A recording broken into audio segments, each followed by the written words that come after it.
Okay,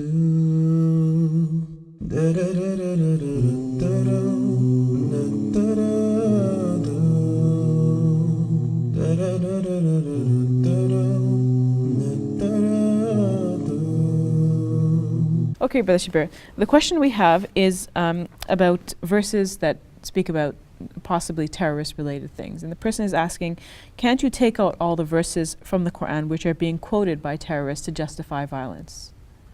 Well, Muslims do not have the authority to change the Quran, just as, for example, Christians would feel that they cannot mess with the Bible. This is the Word of God handed down through the centuries. They can just simply either follow it or not. Some choose to follow it and remain faithful Christians. Some may not and decide to follow that book. So for Muslims, it's a similar kind of response. It's the Word of God. We cannot change it. We can only decide to follow it the best we can.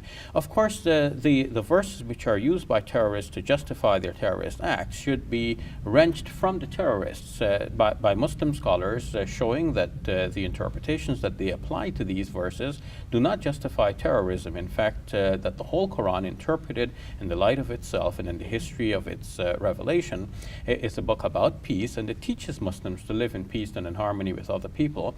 And in fact, that the Quran is against terrorism on the whole. And even some of the verses that are often cited to justify violent acts, when they're understood carefully, they actually lead to peaceful thought.